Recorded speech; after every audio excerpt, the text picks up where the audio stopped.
तैयार हो जाइए खुशबू के एक नए सफर के लिए। पेश है दारुल फलाह के नजदीक जैद परफ्यूम्स, जहां हर खुशबू आपकी शख्सियत को एक नया अंदाज देती है। यहाँ मिलेगा पर्पल ऊद, मर्ज, थमरा, इत्र जो दूर दराज की सरजमी से सीधा आपके लिए लाया जाता है। साथ ही कन्नौज का प्योर इत्र, रूह ए खस और शमामा, imported perfume Lattafa, Ahmed Al Maghribi, Ajmal, Rehab, Rasasi, famous perfume, CK1, Davidoff, cool water, Ferrari red and black, बिन शेक बॉडी स्प्रे जो पूरे दिन फ्रेशनेस बनाए रखे, और प्रीमियम बखूर और बखूरदानी जिसकी खुशबू से आपका घर महक उठे। चाहे आपकी पसंद सॉफ्टनेस हो या दमदार, जैद परफ्यूम्स हर रूह, हर अंदाज और हर मौके के लिए खास खुशबू लेकर हाजिर है। मैं इस्लामुद्दीन खान और आप देख रहे हैं प्रहार टाइम्स। मुमरा कौसा इलाके से आज ठाणे के एनसीपी अजीत पवार गुट ऑफिस पर कई जाने माने चेहरा जो है शामिल हुए हैं।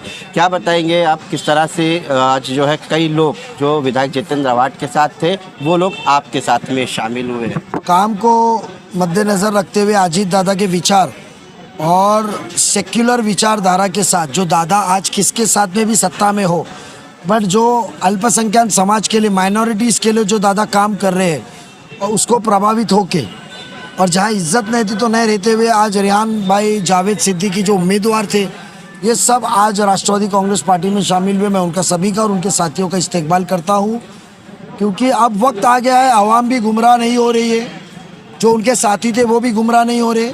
खुद के फ़ायदे के लिए बीजेपी की मदद लेंगे।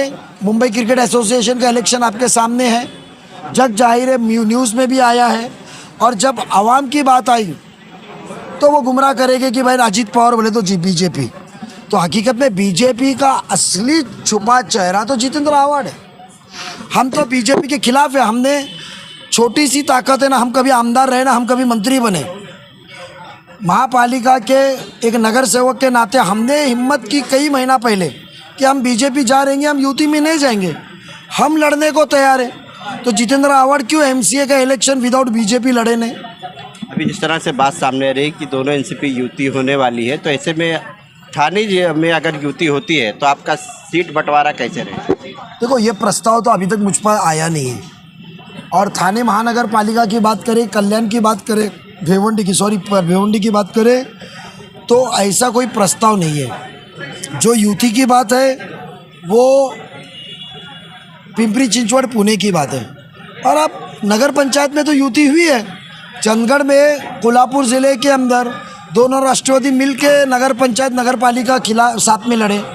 धानू के अंदर शिवसेना। चर्चा जिस तरह से तेज है तो ये अंदेशा लगाया जा रहा है कि ठाणे में भी युति हो सकती है। तो ऐसे में सीट अभी तक एक बहुत बड़ा जो है, देखो अभी तो उनके तरफ से भी आपकी तरफ जो है बहुत से लोग शामिल हो गए। देखो, ऐसा है कि अभी तक प्रस्ताव आया नहीं है।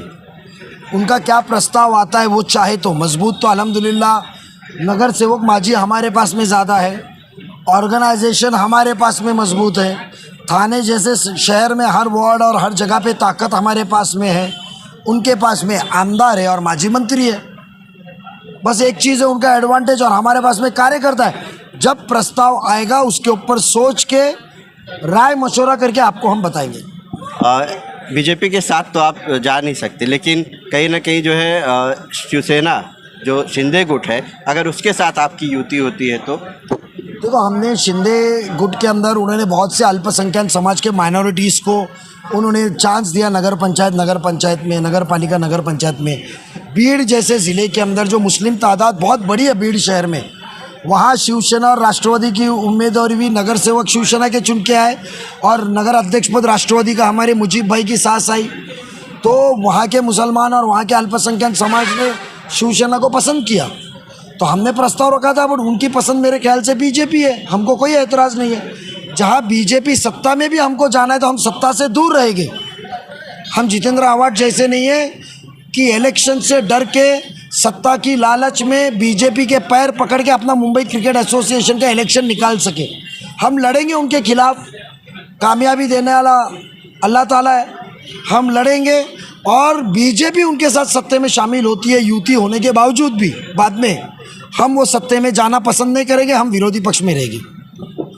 तो आपने सुना कि जिस तरह से आज कई लोग जो है यहाँ पर शामिल हुए हैं मुमरा कौसा के। इसके अलावा आपको बता दें कि जिस तरह से युवती की बात सामने आ रही तो नजीमुल्लाह का साफ तौर पर कहना है कि अभी तो कुछ ऐसा मामला सामने नहीं आया, लेकिन देखने वाली बात ये होगी आने वाले चुनाव में कि क्या दोनों एनसीपी पार्टी अलग अलग चुनाव लड़ती है या फिर युति होती है।